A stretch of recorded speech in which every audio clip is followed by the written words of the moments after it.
दिल्स stories. सासू माँ की नई सहेली। प्रिया किचन में चाय बना रही होती है और सुमन ड्राइंग रूम में बैठकर मजे से टीवी देख रही होती है। तभी दरवाजे की घंटी बजती है। प्रिया, जरा देखना तो कौन आया है। देखती हूँ मम्मी जी। प्रिया दरवाजा खोलती है तो सामने पड़ोस वाली बिमला आंटी खड़ी होती है। नमस्ते आंटी जी, कैसी हैं आप? मैं तो बिल्कुल ठीक हूँ बेटा, पर तेरी सास को क्या हुआ है? आजकल कहीं दिखती ही नहीं है। जब देखो तब टीवी के आगे जमी रहती है। अंदर तो आइए आंटी। अरे ओ दीपक की अम्मा, कहाँ हो? अरे बिमला, आओ आओ, क्या बात है, बड़े दिन बाद याद आई तुम्हें मेरी। मैं तो हमेशा ही तुम्हें याद करती हूँ, पर तुम ही गायब रहती हो और आजकल तो बाहर भी नहीं आती जाती। तबीयत तो ठीक है ना तुम्हारी? अरे तबीयत को क्या होना है, इस उम्र में तो कुछ ना कुछ लगा ही रहता है। मेरी छोड़ो, तुम ये बताओ कि क्या चल रहा है गली मोहल्ले में? तुम गली मोहल्ले की छोड़ो, चल तो तुम्हारे पड़ोस में रहा है। तुम्हारी नई सहेली आई है। मेरी कौन सी नई सहेली? मैं तो यहाँ बस तुमसे बातचीत कर लेती हूँ या फिर बाजू वाली शर्मा की बहू से दो चार बातें कर लेती हूँ। इसीलिए तो कहा कि तेरी नई सहेली आई है। अब कोई पड़ोस में आया है तो बात तो होनी ही है। कम से कम इसी बहाने हमारा भी एक ग्रुप बन जाएगा। फिर सब मिलकर अपनी बहुओं की शिकायतें किया करेंगे। दोनों हंसने लगते हैं। तभी प्रिया चाय लेकर आती है और सामने टेबल पर रख देती है। दोनों चाय पीती हैं और बातें करते हैं। चलो मैं चलती हूँ, अब कल मिलते हैं। राम राम। अगले दिन प्रिया किचन में कुछ काम कर रही होती है और सुमन आराम से सोफे पर बैठकर मटर छिल रही होती है। तभी डोरबेल बजती है। प्रिया दरवाजा खोलती है तो सामने उनकी नई पड़ोसन खड़ी होती है। जी आप कौन? मैंने पहचाना नहीं। नमस्ते बेटा, मैं शारदा, आपके बगल वाले घर में अभी 2-4 दिन पहले ही शिफ्ट हुए हैं। ओह अच्छा अच्छा अच्छा, नमस्ते आंटी, अंदर आइए ना आप। देखिए तो मम्मी जी आज कौन आया है। इतना कहकर प्रिया किचन में चाय बनाने चली जाती है। नई पड़ोसन को घर पे देखकर सुमन थोड़ा हैरान हो जाती है। नमस्ते बहन जी, मैं शारदा, आपकी नई पड़ोसन। अच्छा अच्छा, आप हैं हमारी नई पड़ोसन। आइए आइए, और बताइए कैसी हैं आप? जी बिल्कुल ठीक हूँ। वो दरअसल घर पर छोटी सी पूजा रखवाई थी, बस उसी का प्रसाद देने चली आई। सोचा इसी बहाने नए पड़ोसियों से भी मुलाकात हो जाएगी। ये तो बहुत अच्छा सोचा आपने। सुमन प्रिया को आवाज लगाती है। अरे ओ बहू, जरा चाय पानी का तो आके पूछ लो। ये आजकल की बहुएं भी ना, जब तक बोलो नहीं तब तक कुछ नहीं करेंगी। आई मम्मी जी। प्रिया चाय लेकर आती है। दोनों बैठकर चाय पीती हैं और खूब सारी बातें करती हैं। अच्छा बहन जी, अब मैं चलती हूँ, फिर मिलते हैं। अब तो आना जाना लगा ही रहेगा। शारदा के जाने के बाद प्रिया किचन से बाहर आती है। क्या बात है मम्मी जी, आप दोनों को देखकर तो लगा ही नहीं कि पहली बार मिल रही हो। आप दोनों तो बिल्कुल बिछड़ी हुई सहेलियों की तरह बातें कर रही थी।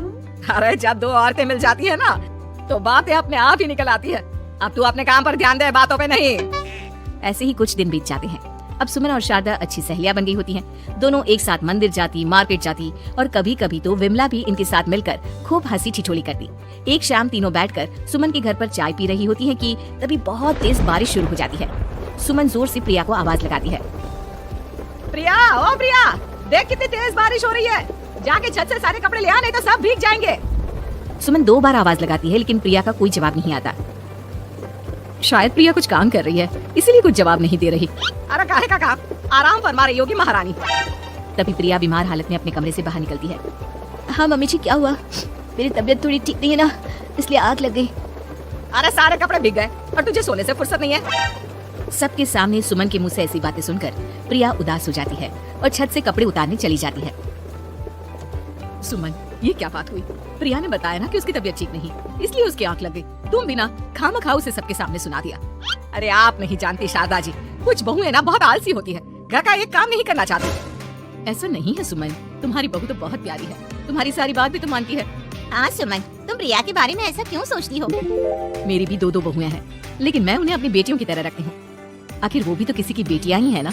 और अगर तुम ऐसा ही व्यवहार करोगी तो एक दिन प्रिया भी तुम्हारे साथ ऐसा ही बर्ताव करेगी। शारदा और विमला की बातें सुनकर सुमन की तो बोलती बंद हो जाती है।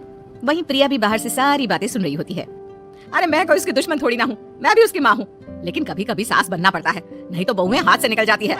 देखो सुमन, ये सब सोच का फर्क है। अगर तुम ये सोचोगी तो कभी प्रिया को अपनी बेटी नहीं बना पाओगी।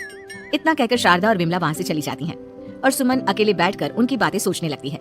अगले दिन प्रिया और दीपक अपने कमरे में बैठकर बात कर रहे होते हैं और सुमन उनके कमरे के बाहर कुछ काम कर रही होती है और उन दोनों की बातें सुन लेती है।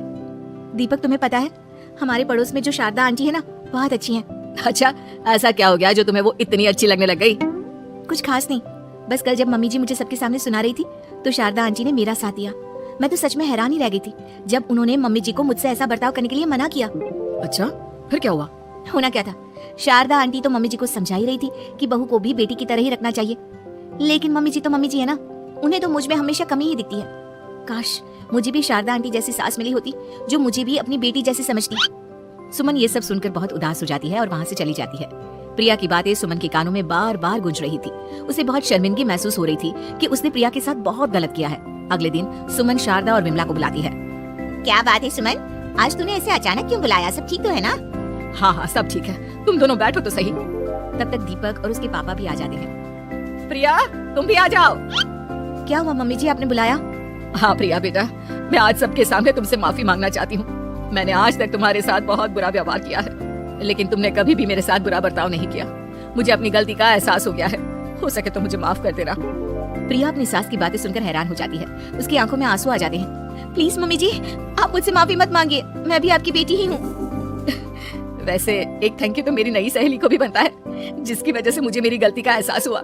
शारदा बहन, आपका बहुत बहुत शुक्रिया जो आपने मेरी आंखें खोल दी। अरे क्या सुमन, तुम भी ना?